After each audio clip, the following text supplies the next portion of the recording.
반갑습니다. 오늘은 제3강 정권조사 상담사 제1과목 정권 분석 중 경기 분석에서 제11번 경기 변동의 안정화 정책에 대해서 강의하도록 하겠습니다. 요 경기 변동의 안정화 정책도 좀 봐주셔야 되는데, 요 자동 안정화 정책은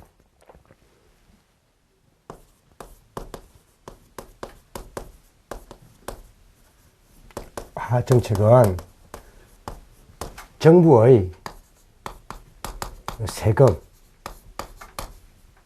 세금하고 그 다음 요 이전 지출, 또 실업수당, 이런 것들 등, 실업수당 이것을 뭐라 부르죠? 정부 보조금이라 부르죠. 보조금. 이런 것들이 경기를 자동적으로 안정화시킨다는 거죠. 경기를 자동적으로 안정화시키는 기능이 있다. 이걸 자동 안정화 정책이라고 합니다. 자, 그런데 보통 우리가 보면 정부가 경기가 지금 현재 경기가 호황이에요.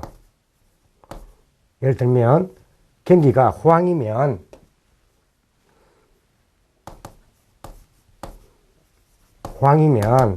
당연하게 정부에 세금이 텍스가 줄어들죠. 그래서 그 다음 호황이면 세금이 늘어나고 정부의 인지출, 정부 지출이 줄어듭니다. 그러면 정부의 세금이 늘어나고 정부의 인지출이 줄어들면 상대적으로 총 공급이 늘면서 총 수요가 줄죠. 요 T, 세금은 공급을 구성하는 요인이고 정부 지출은 총 수요를 구성하는 요인이 됩니다. 그럼 공급이 늘면서 수요가 줄면 당연하게 초과 공급이 생기면서 다시 뭐 한다고요? 자, 소득이 적어집니다. 소득이 적어지면서 경기가 더 호황으로 과열되는 것을 억제한다는 거죠.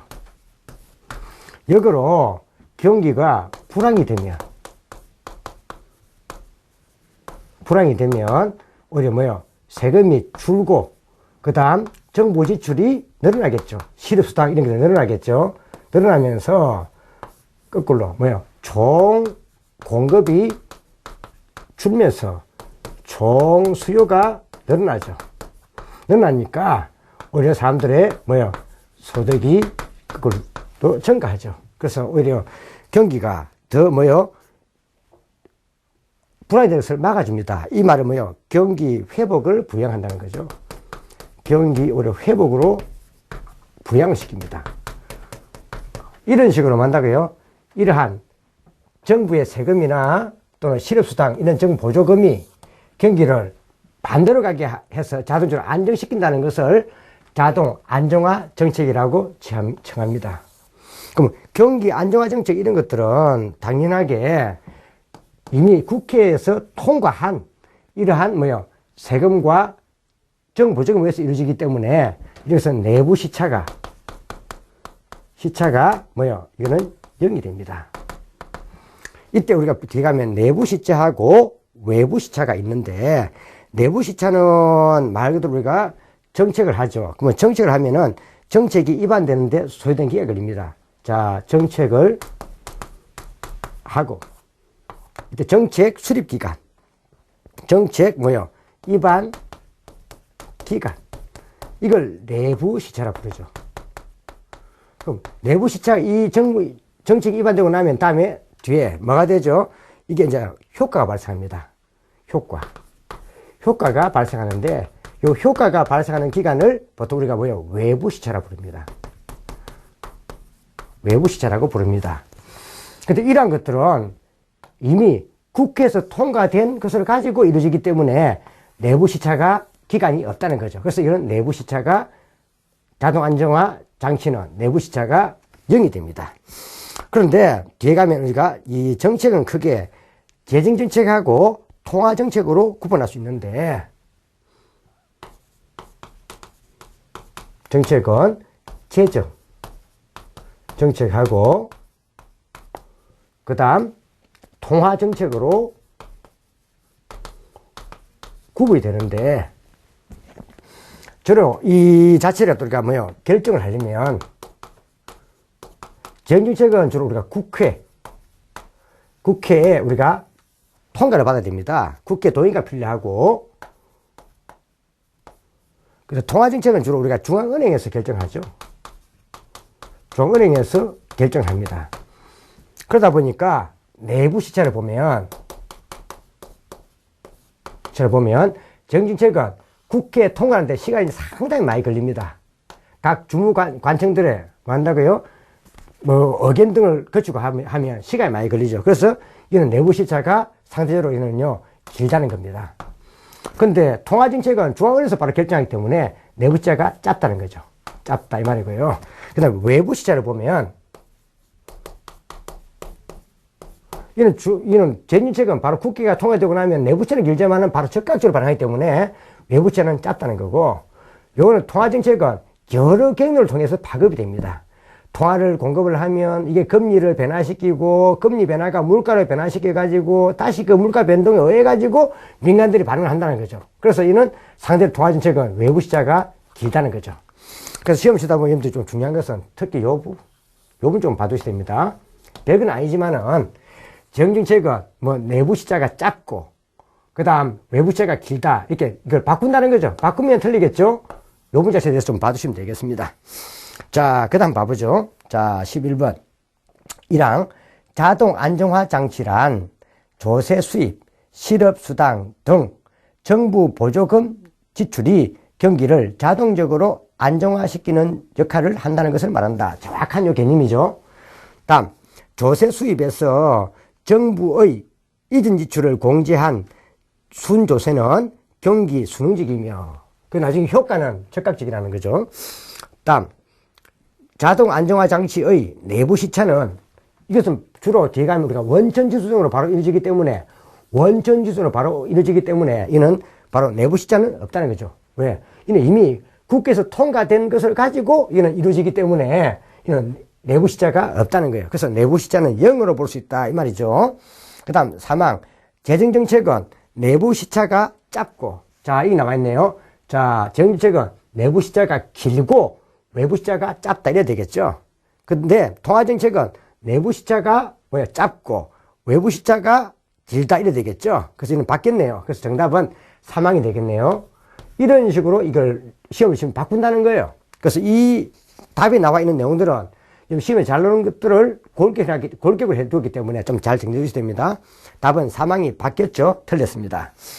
답은 3항이 되고, 그 다음 확대 재정정책으로 요거네요.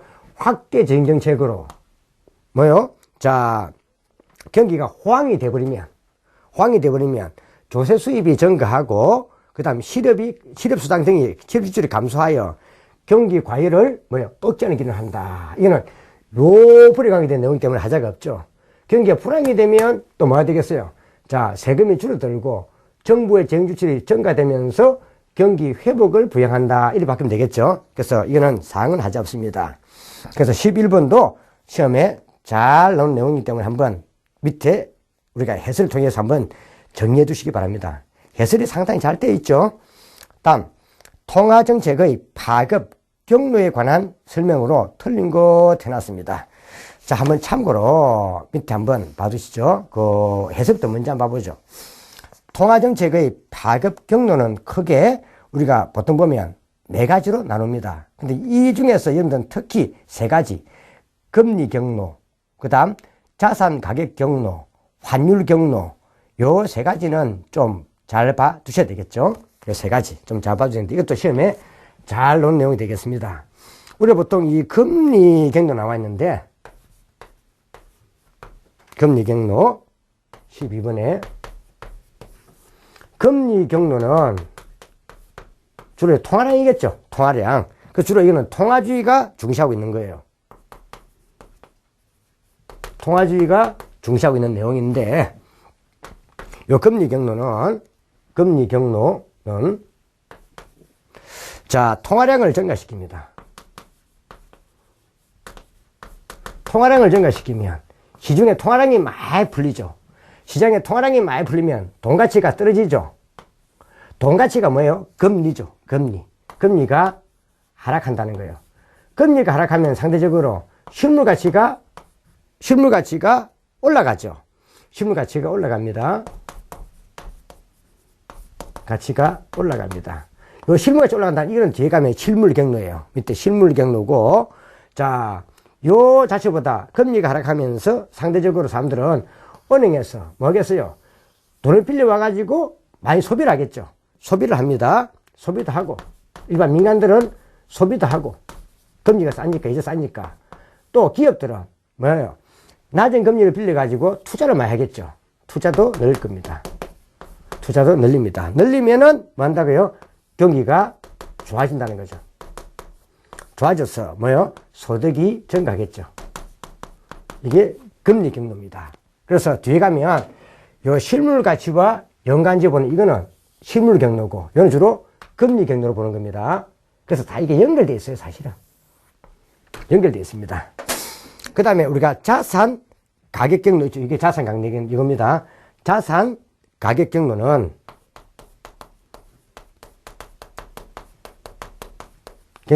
뒤에 가면 우리가 토빈의 Q와 연관되어 가는데, 연관되는데, 요 토빈의 Q와 관련해서 잘 봐주십니다. 이 토빈의 Q도 시험 한번 잘 나오고 있죠. 자, 뒤에 가면 통화량이 증가하면, 양이 증가하면 뭐가 되죠? 앞에 똑같이 이까지는 금리가 하락하죠. 금리가 하락합니다. 금리가 하락한단 말은 결국 실물 가치가 올라가죠. 실물 가치가 올라간단 말이 뭐예요? 이건 상대적으로 물가 상승을 말합니다. 물가 상승, 인플레. 물가 상승을 유발합니다. 물가 상승이 유발되면은 실물 가격이 올라갈 겁니다. 가격이 올라갑니다. 올라가면 당연하게 뭐예요? 사람들은 소비를 늘리고, 그 다음 소득이 증가합니다. 이게 비슷한 예로 우리나라 같은 데 보면 뭐예요? 이 통화량 등이 많아지면서 금리가 하락하니까 사람들은 뭘 해야죠? 은행에 돈을 빌려가지고 집을 많이 삽니다. 집을 많이 사면은 집값이 뛰면 사람들은 뭘 해요? 자신의 자산 가치가 올라가는 효과가 발생하기 때문에 소비를 많이 하죠. 자, 이런 예가 되겠네요. 자, 실물 강력. 이게 뒤에 가면은 토빈의 Q나 뒤에 이게 이 효과는 그대로 이는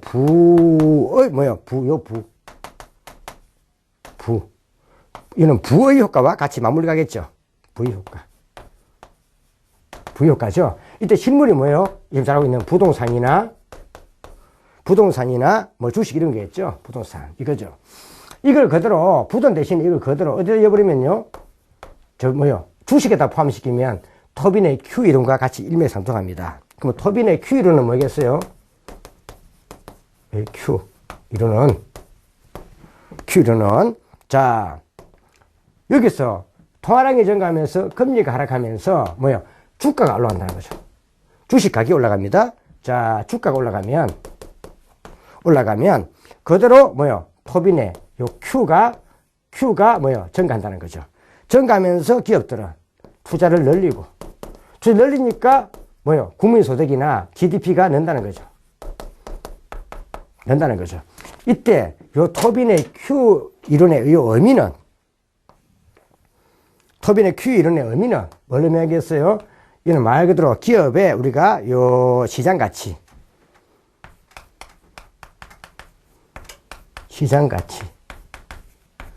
그 다음, 우리가 기업의 실물 자본의 대체 비용이 됩니다. 실물 자본 대체 비용. 좀 이따 하겠죠? 실물 자본 대체 비용. 이때 기업의 시장 가치는 주로 보통 요즘 현대는 기업의 주가를 반영합니다. 주가에 의해서 기업의 시장 가치가 평가된다는 거죠. 그러다 보니까 요 주가가 올라가면 상대적으로 한다고요. 자, 기업은 저렴한 요 자본 대체 비용. 자본 대체 비용이 뭐예요? 여기 바로 금리입니다. 금리. 기업에서는 주식을 발행해서 자금을 확보한다. 요 자금을 뭐요? 은행에 애치해 둔다.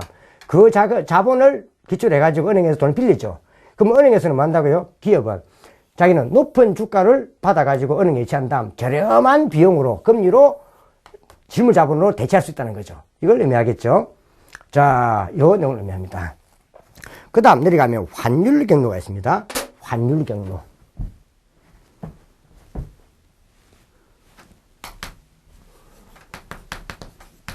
환율 경로는, 자, 지금 현재 우리가 뭐요? 통화량이 만약에 우리가 증가합니다. 통화량이 증가하면 뭐요? 금리가 떨어지죠. 금리가 하락합니다. 금리가 하락한다는 말은 우리 자국 통화 화폐 가치가 상대적으로 환율에 비해서 내려간다는 거예요. 그래서 이때 금리가 하락한다는 말을 보통 우리가 평가 절하다 쓰기도 하고, 이걸 외국들에 비하면 이게 뭐예요? 환율 인상이다 쓰기도 하죠. 인상이다 쓰기도 합니다. 그래서 뒤에 우리가 국제에서 하겠지만은 금리가 하락하면 자국 화폐 가치가 하락하면서 상대적으로 환율은 인상의 효과가 발생합니다. 그러면 나중에 우리가 우리나라 상품을 외국에 수출할 때는 달러로 표시해가지고 수출이 됩니다. 그럼 달러로 표시해갖고 수출이 되기 때문에 우리나라 돈 가치가 상대적으로 싸기 때문에 뭐요? 달러로 표시된 수출품 가격이 싸지죠. 싸지기 때문에 수출이 증가하고, 또 우리 원화로 표시된 뭐요? 수입 상품 가격이 올라가겠죠. 올라가니까 수입이 감소한다는 거죠. 그래서 상대적으로 국제 수지가 개선된다는 거죠. 그래서 요즘 보면은 뭐 환율 인상이다, 환율 인상 되니까 환율 인상이다, 또 외국에서는 또 뭐 이 환율 인상 때문에 또 환율 인하시키게 된다, 이걸 내세운 내용이 여기 나오겠죠. 그래서 우리가 외국에 수출할 때는 뭐야? 달러로 표시해가지고 우리나라 상품을 수출하고, 또 수입을 할 때는 우리 원화로 평가해가지고 수입을 합니다. 여기에 따라서 나오는 내용이겠죠. 밑에 신용경로를 한번 참고로 봐두시고요. 같은 내용입니다. 자, 다음. 그러면 이제 한번 봐두시죠. 자, 12번. 자, 통화당국어 12번. 통화정책의 파급 경로에 관한 설명으로 틀린 것은, 통화정책은 중앙은행에서 물가 안정을 위해, 통화정책은 어디서 한다고요? 통화정책은 앞에 설명했지만 중앙은행에서 하죠. 자, 물가 안정을 위해 통화량이나 또는 요 금리, 통화량을 통해서 금리를 변화시키죠. 통한 양적 정책에 속한다. 금리 경로란 요겠네요. 금리 경로란 통화량의 증가에 의해서 이자율이, 즉 이자율이 금리죠. 하락하면 단기적으로 소비와 투자가 뭐 한다고요? 자, 증가하여 소득이 증가된다는 예다 이 말이고요. 그 다음 자산 가격 경로란 나왔죠. 자산 가격 경로는 무엇을 설명하고 있죠? 이쪽 부분을 설명하겠네요. 경로란, 자, 통화량의 증가에 의해서 이자율이 하락하면 자산 가격이 상대적으로 주식이라든지 부동산 가격이 상승하여 소비가 증가하고 소득이 증가한다는 것을 말한다. 결국 소비가 증가해주면 당연하게 기업체 물건이 잘 팔리겠죠. 물건이 잘 팔리면 당연하게 국가 경제는, 국민소득은 증가하겠죠. 다음 이때 소득은 주로 국민소득으로 보면 됩니다. 국민소득. 다음 환율 경로란 통화량의 증가에 의해서 이자율이나 요 금리가 하락하면 상대적으로 환율이 상승하죠. 상승하면 수출이 감소하는 것이 아니라 수출이 증가하고 수입이 감소하여 소득이 증가한다 해야 되겠죠. 국제 수지가 개선되는 거니까 국민소득이 증가된다. 그 답은 4항이 되겠네요. 자, 그 대한 내용을 적어 놓은 것이고 한번 봐주시고, 특히 요 중에서 여러분들은 세 가지. 요 세 가지는 잘 봐두셔야 됩니다. 잘 봐두셔야 됩니다. 이것도 시험에 요 중에 보통 같이 나올 수도 있고, 보통 여기에 주로 한 문제입니다.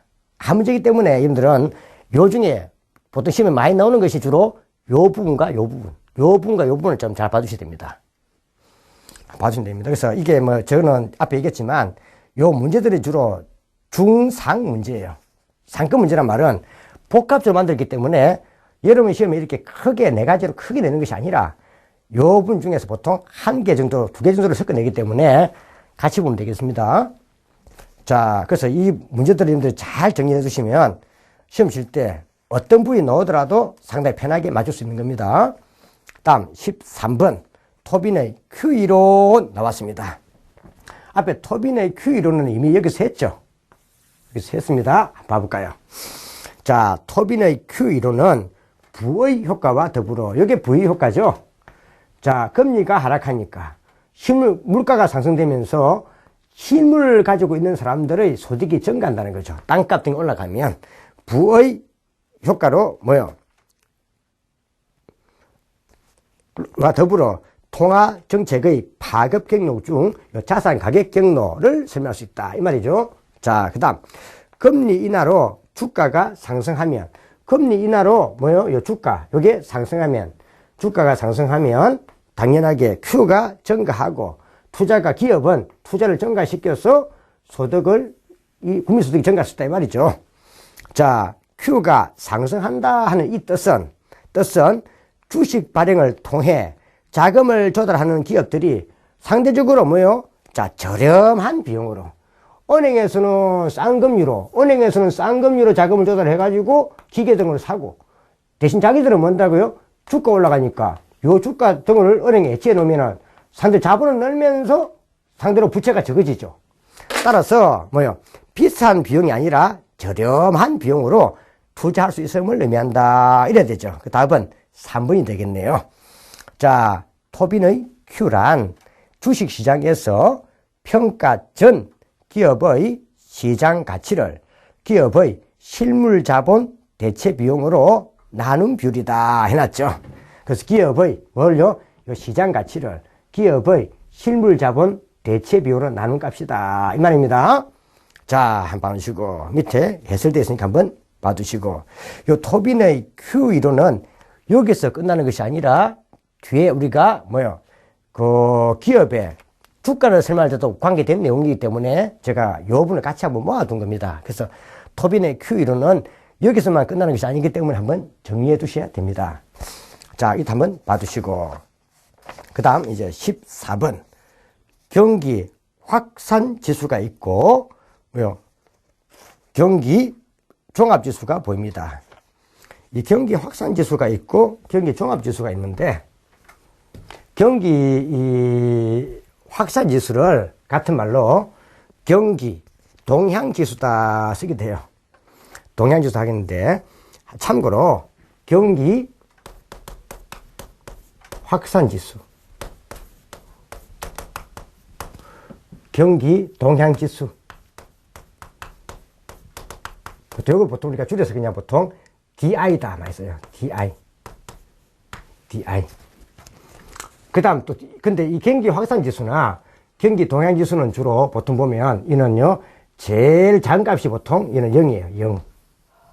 그 다음 중간이 뭐예요? 50이에요. 값이. 제일 높은 값이 100이에요. 그래서 이 경기 확산 지수는 0부터 100까지의 값을 갖습니다. 갔는데 보통 이게 뭐요? 50일 때는 요 경기가 이 변하는 전환점이에요. 전환점. 그 DI가 50일 때는 전환점을 설명합니다. 그런데 50보다는 크고 100 사이, 요까지 사이에 갈 수 있을 때는, 이거는 뭐 한다고요? 경기가 좋다 하는 경기 확장만 설명하는 거예요. 경기 확장. 국민이다. 이것만 설명하는 거예요. 그러니까 이게 값이 60이든 70이든 90이든 그럼 이거는 경기가 좋다. 이것만 설명하는 거예요. 그 다음에 경기가 예를 들어서 요 보면 요 0부터 50 사이에 있을 때는 경기가 수축 국민이다. 이렇게 쓰는 거예요. 경기 수축 국민이다. 이렇게 써요.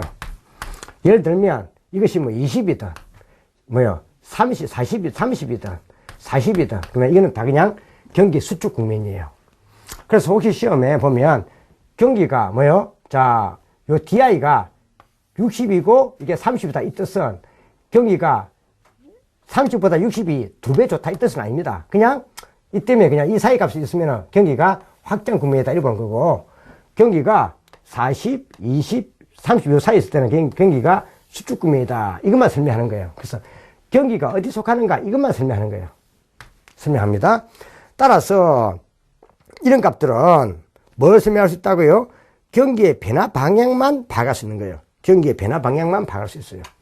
그래서 참고로 한 개 더 보면, 자, 우리가 이 뒤에 가면, 저 기업 실사지수가 있죠? 기업 실사지수. 뒤에 보면, 기업 실사지수가 있어요. 기업 실사지수가 보통 우리가 뭐요? BSI를 하는 거고, 하전 넘기시면, 뒤에 보면 뭐요? 우리가 소비자 태도지수가 있어요. CSI. 소비자 태도지수가 있어요. 보통 이걸 우리가 CSI를 하는데, 이를 하는데, 주로 요 자체를 볼 때, 이 두 가지는 공통적으로 값이 0부터 뭐 200까지 값을 가져요. 값을 가집니다. 그래서 나중에 뒤에는 곱하기 100에다 100을 더 대줘요. 그래서 요 자체를 볼 때는, 자, 0이 있고, 그 다음, 가운데가 100이죠. 100이 있고, 그 다음 제일 높은 게 200이에요.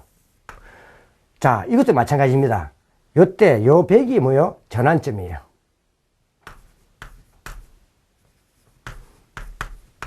요 사이에 있을 때는, 그냥, 이건 사실, 기업체나 소비자한테 경기가 어떻겠습니까? 하고 이건 뭐예요? 이거는 말 그대로, 이건 주로 질문들을 하는 거예요. 질문이나 물어서 이걸 파악을 하는 거예요.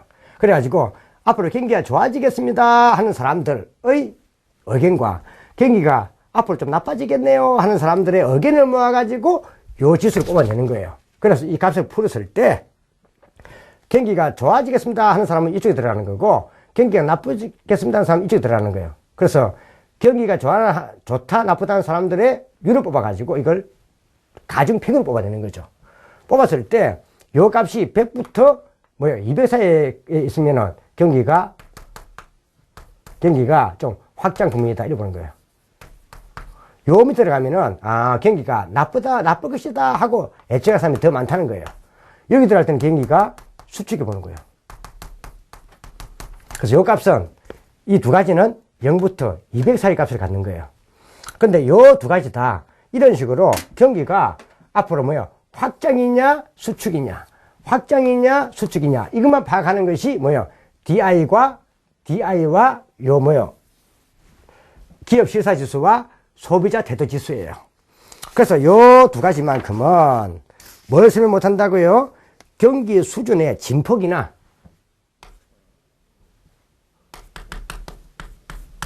수준의 뭐는 파악할 수 있다고요? 자, 진폭이나 그 다음에 속도, 이런 것은 파악할 수가 없어요. 경기 수준의 진폭이나 이 속도를 경기 수준의 보통 강도다 이렇게 돼요. 강도, 이런 것은 파악을 못해요. 그냥 단순하게 경기가 어디 있는가 이것만 파악할 뿐이에요. 파악할 뿐입니다. 그런데 우리가 뒤에 가면 이 경기 종합지수 CI라는 게 있어요. 이 경기 종합지수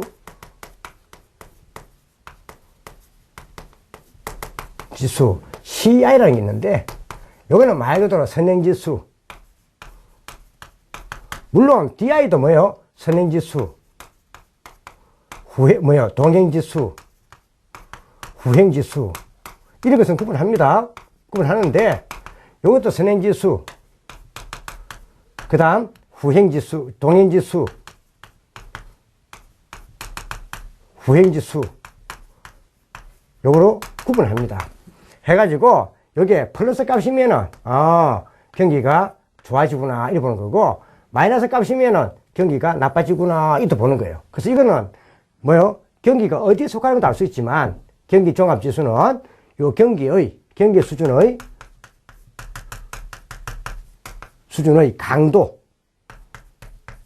강도, 즉 다시 말하면 진폭이나 속도도 알 수 있다는 거예요. 파악이 가능하다는 거예요. 이걸 한번 볼 수 있습니다. 자, 봐두시고. 자, 그러면은 14번 한번 봐보실까요? 여기에 대한 내용들 한번 정리를 해놨죠. 자, 근데 요 내용들은 시험에 요 값도 봐야 돼요. 경기 확산 지수는 0부터 100까지다. 기업 실사 지수나 소비자 태도 지수는 0부터 200까지 사이 값을 갖는다. 이것도 봐둬야 돼요. 자, 그 다음에 DI, 즉 경기 동향 지수는 뭐요? 경기 종합 지수처럼 지표를 선행, 동행, 후행 지수로 분류한다. 요 경기 확산 지수도 경기 종합 지수처럼 선행 지수, 동행 지수, 후행 지수로 구분합니다. 여기까지는 같습니다. 자, 그럼 정답은 1번이 되겠네요. 그래서 요 14번 정답을 조금 오류가 생겼는데요. 14번 정답을 1번으로 조금 수정해 주시죠. 1번으로 수정. 14번 정답을 지금 현재 보니까 2항이 되어 있는데 이걸 1항으로 나중에 책 놓을 때는 좀 수정돼 놓겠죠. 1항으로 좀 수정해 주세요. 자, 옳은 것이니까 옳은 것은 1번. 자, 생산업의 생산업의 요 DI가 뭐요? 80이래요. 80. 80이면 경기 수축 국면, 100이면 전환점, 150이면 확장군을 본다. 요 DI는 0부터 100까지예요. 그 80이면 뭐다? 이건 경기 확장이에요. 확장 국면입니다. 그래서 이거는 뭐요? 100이면 제일 좋은 거예요. 150은 없습니다. 그래서 2번은 틀렸고, 그 다음 DI는 경기 판단 국면이나 경기 판단 국면을 알 수 있어요. 이것도 수축 국면인가 확장 국면인가 이건 알 수 있어요. 주로 2분법이죠. 2분법. 경기 확장에 들어가는 게 두 개 있죠. 회복과 뭐요? 호황. 수축에 들어가는 게 뭐 있죠? 앞에 후퇴와 불황. 그건 4분법이고 이는 2분법 보는 거죠. 우리가 주로 경기에서는 주로 우리가 2분법 많이 따집니다. 자, 판단할 수 있고, 그 다음에 경기 순환, 즉 경기 변동의 진폭이나 속도를 파악하는 데 유용하다. 요 DI는 뭐요? 기업 실사지수나 소비자 태도지수와 더불어 이것은 경기 수준의 강도, 진폭이나 속도는 파악할 수가 없습니다. 그래서 이거는 바꿔야 되겠죠. 어떻게 바꿔야 되겠습니까? DI는 뭐요? 기업 실사지수, 소비자 태도지수와 더불어 경기 국면 판단은 파악할 수 있지만 경기 수준, 즉 경기 변동의 진폭이나 속도를 파악할 수는 없다 이래 되겠죠. 그래서 또 틀렸죠. 그래서 이 두 가지를 동시에 파악하는 것은 CI, 경기 종합지수입니다. 자, 경기 확산지수가 80인 경우, 이게 80이래요. 근데 경기 뭐요? 요 확산지수가 요 40이라면 그럼 80은 40보다 2배 빠르다. 이런 건 없습니다. 즉, 속도 이런 걸 설명 못 합니다. 속도를 설명 못 합니다. DI는. 그냥, 경기가 40이면, 경기가 수축 국면이구나. 경기가, 파악이 80이면 경기가 확장 국면이구나. 이것만 파악할 뿐입니다.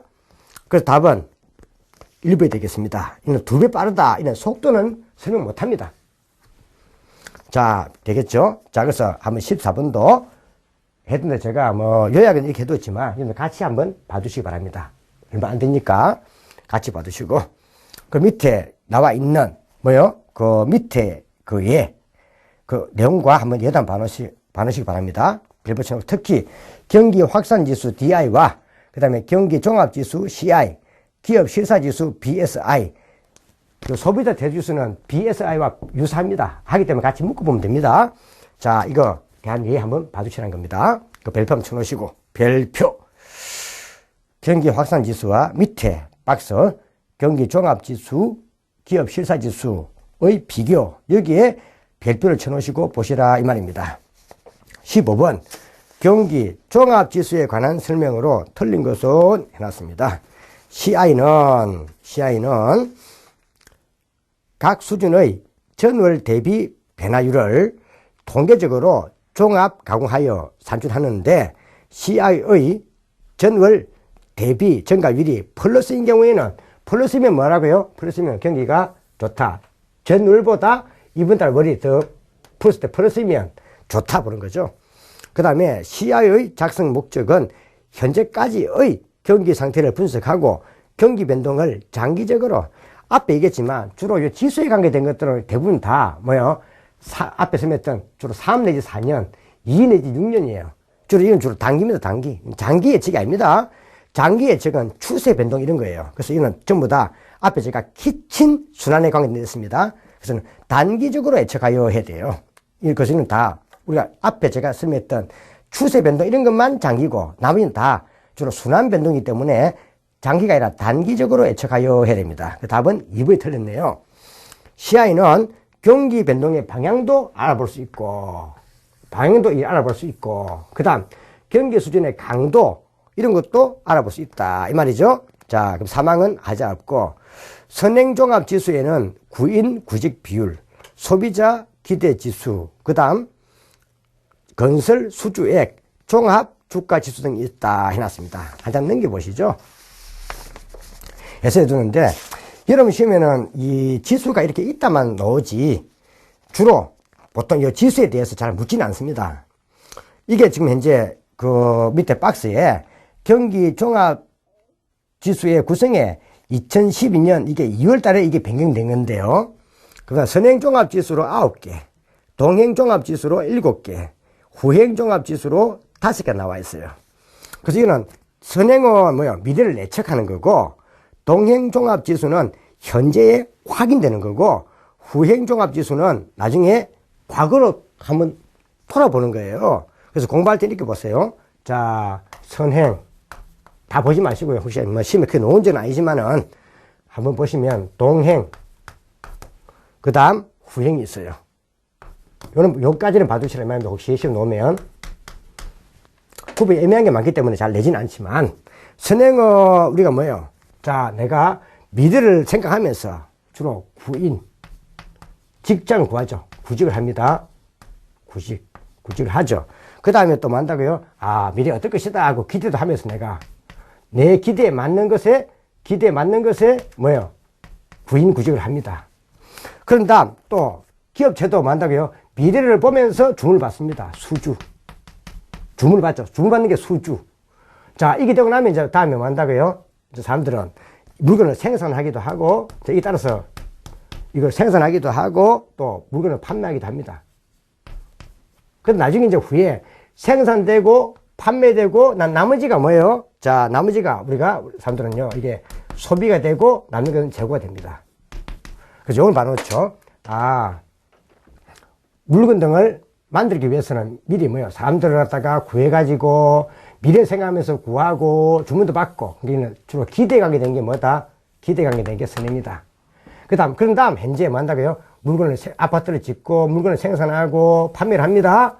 하고, 자, 나머지는 뭐 한다고요? 소비되고, 소비되는 재고라는 것. 이런 후행이라는 것. 그래서, 요 말자가 들어가면 선행, 요 말자가 들어가면 동행, 요 말자 들어가면 후행이라는 것을 보면서 간단하게 한번 정리해 주시면 되겠습니다. 이게 다 외울 필요는 없고요. 그래서 한번 역시 보니까 선행 종합지수에 구인 구직 비율이 있죠. 그 다음 밑에 사망에 소비자 기대죠. 기대지수, 기대 동그라미. 그 다음 쭉 내려오니까 건설, 수주의 동그라미. 그죠? 그 다음 동행 종합지수에 뭐가 보여요? 그 앞에 이항의 생산. 그 다음 뭐요? 뒤에 상도 생산. 그 다음 건설 기성의 건물 짓는 거. 그죠? 이런 것들. 후행 종합지수에 뭐가 보여요? 재고, 이항의 재고. 그 다음, 뭐요? 도시가계 소비지출 소비. 그 다음, 상의 소비. 용도 봐두시면 되겠습니다. 제가 이걸 설명한 이유는 여러분 시험에 이것은 크게, 지수 이거는 시험에 크게 많이 나오진 않았다는 겁니다. 이따 보면 됩니다. 그 다음, 16번에 기업 실사지수 나왔습니다. 요 기업 실사지수하고 소비자 태도지수가 여기 나와 있는 어떤 내용이겠죠? 요 내용이겠죠. 요 내용 봐두시면 자, 기업 실사지수는 경기 확산지수처럼 16번 경기 변동의 방향을 파악할 때 유용하지만 경기 변동의 심도나 이 강도 이거죠. 심도가 뭐예요? 같은 말이죠. 심도, 진폭. 경기 심도, 경기 진폭 같은 말이죠. 자, 이걸 파악하는 데는 한계가 있다. 같은 말이죠. 그래서 여기 어디 있는가? 이거는 파악할 수 있지만 요 두 가지는 경기 수준의 진폭이나 속도를 파악할 때는 한계가 있다. 그 다음 BSI는 기업가들의 판단, 예측, 기업가에게 묻는 거예요. 이거는 그 기업 실사라는 겁니다. 계획 등을 설문지, 즉 설문지 통해 질문을 한다는 겁니다. 통해서 조사 분석하여 다 뭐다? 단기적입니다. 장기가 아닙니다. 자, 경기 동향을 예측하는 지수이다. BSI보다 소비자 태도 지수는 경기 수축기에 있어서 일정 기간 선행하는 특성이 있어서 경기 수축 국면 및 경기 저점을 예측하는 데 유용하다. 요 BSI보다 CSI는 좀 어때요? 우리 보통 보면 우리가 경기가 안 좋을 때 이 사람들은 돈을 작게 씁니다. 그래서 경기가 안 좋을 때를 예측할 때는 오히려 뭐요? 소비자 태도 지수가 더 좋다는 거예요.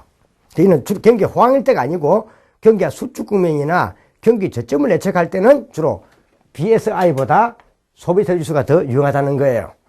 자, 그 다음 BSI는 다 좋은데 긍정적인 응답자의 수에다가 수와 그 다음에 부정적인 응답자의 수를 뺍니다. 뺀 다음 전체 응답자의 수에다가 뒤에 다시 뭐 한다고요? 여기다가 뒤에 뭘 한다고요? 곱하기 100에다가 다시 더하기 100을 하는 거예요. 더하기 100을 하니까 이게 200이 되는 거죠. 그 뒤에 곱하기 100이 아니고 가로치고 뭐 한다고요? 뒤에 가로 다음에 더하기 100이 포함되어야 돼요. 어느 공식처럼? 밑에 해설의 기억 공식처럼. 근데 기억 공식에 밑에 보니까 값이 뭐예요? 0부터 아직 좀 주겠지만 BSI에 이게 뭐예요? 100이 돼 있죠. 100을 좀 200으로 바꿔주세요. 200으로. 요 값은 BSI와 요 CSI는 뭐예요? 0부터 200 사이 값을 갖습니다. 그래서 이걸 조금 수정해 주시기 바랍니다. 그리고 기업 실사지수는 주로 한국은행이나 정경련, 대한상공회의소 등에서 분기 또는 월마다 작성하지만 소비자 태도지수는 뭐요? 다 한국은행에서 작성합니다. 그래서 BSI와 CSI는 공통적으로 둘 다 뭐다? 0부터 200 사이 값을 간다는 것.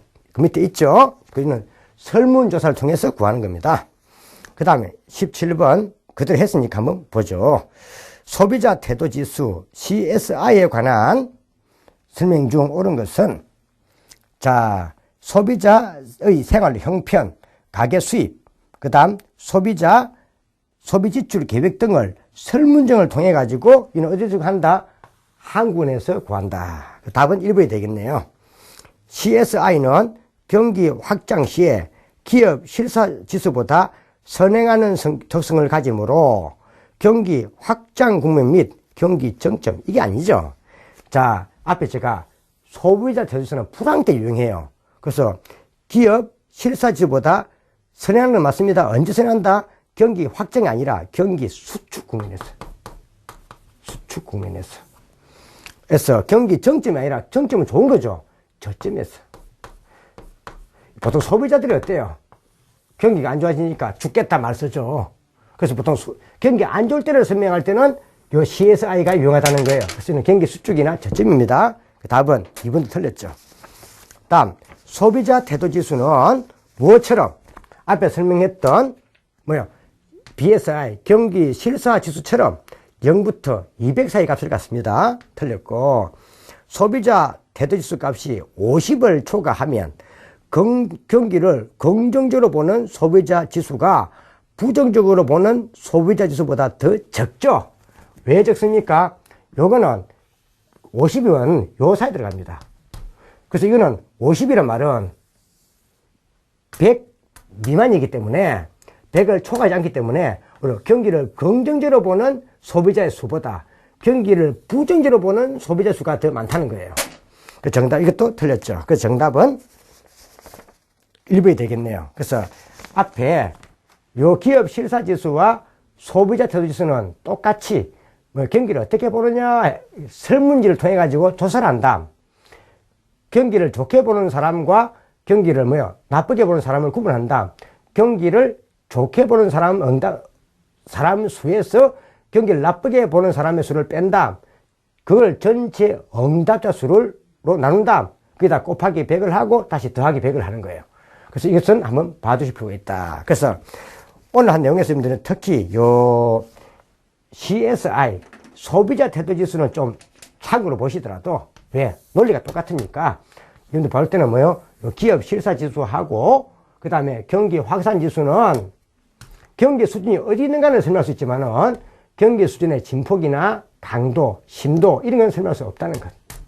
근데 DI는 뭐요? CI, 경기 종합지수는 경기가 어디에 있는가도 설명할 수 있고, 경기 순환의 강도도 설명할 수 있다는 것. 이거 한번 체크해 두시기 바랍니다. 자, 요분도 시험에 잘 나오는 부분 한번 정리해 주시고. 자, 오늘 여기 하겠습니다. 오늘 수고하셨습니다.